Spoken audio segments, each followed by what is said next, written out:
I spent most of my early 20s feeling seriously behind. It was impossible to escape. Every single time I'd open my phone, I'd be bombarded with the reality that every single person I saw had achieved more, done more, seen more, and done it all way younger than I was. My accomplishments always felt dwarfed by the accomplishments of the uber successful teenage millionaires that seemed to have their entire lives figured out well before I even knew what having my life together would look like. The good news though is that I was able to work through this, and hopefully by the end of today's video, you'll be able to work through it too.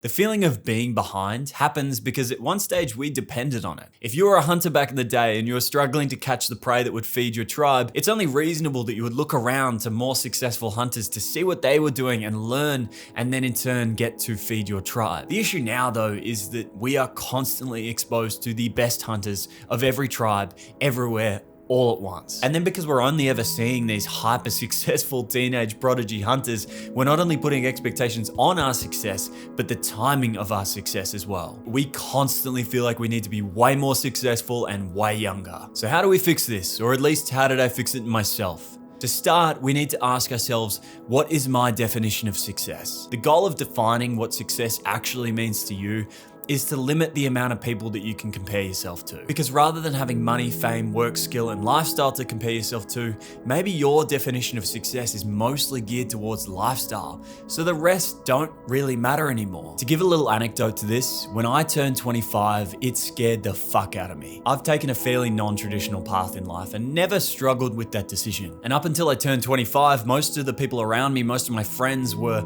still at university, working odd jobs and scraping by to pay their rent, as any young 20-something should be. But then right around the same time that I turned 25, all of those friends graduated, started their careers, started getting great grad positions, and for the first time in their lives were earning a great income. And for the very first time in my life, I began comparing myself and my success to a metric of success that I never thought I would: corporate success. And I began genuinely wondering if I'd made the wrong decision, which made me feel really, really behind. It was only in that moment that I realized that a big point of comparison for me was income. But the important aspect missing from my own definition of success, which led to me feeling behind, is that I need to get to that level of income from something that deeply fulfills me creatively and emotionally. Which is why I'm here right now making this video rather than completing a finance degree. And once I figured that out, I finally stopped comparing myself to my friends in those lines of work. The beauty of this exercise of defining what success means to you means that you can finally look at someone on Instagram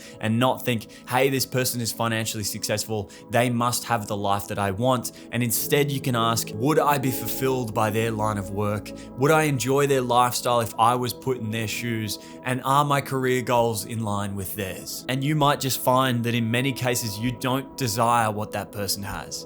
A good example of this for me is I want to do YouTube, but the pinnacle of YouTube is Mr. Beast, and nothing about Mr. Beast's life appeals to me at all.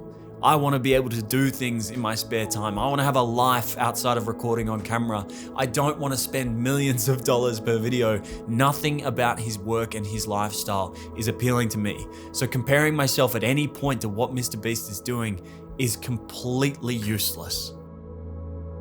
Now that we have your own definition of success out of the way, we can now begin to work on the second part of this, which is age. A lot of us idolize people that have found success quickly, but ironically, this is one of the only aspects of life where we see something done quick as more valuable than something that took a long time. So rather than comparing ourselves to the hyper successful teenagers on Instagram, compare yourself to someone like Ricky Gervais, who didn't find mainstream success until well into his 40s. The enormous success and long career that he's had since then are a direct result of the fact that he blew up late. He's far more relatable to his audience, he's far more down to earth, and he's far more capable of handling the enormity of global fame because he had a real, ordinary life for many years before he ever found any success. So the timing of your success is completely irrelevant. You're in no rush, so take your time and build something meaningful.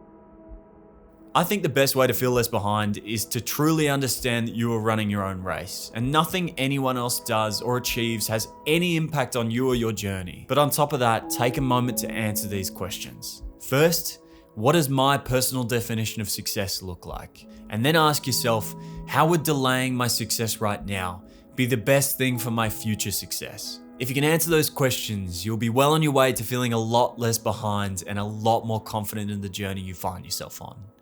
I hope this video has been valuable, and I'll see you in the next one.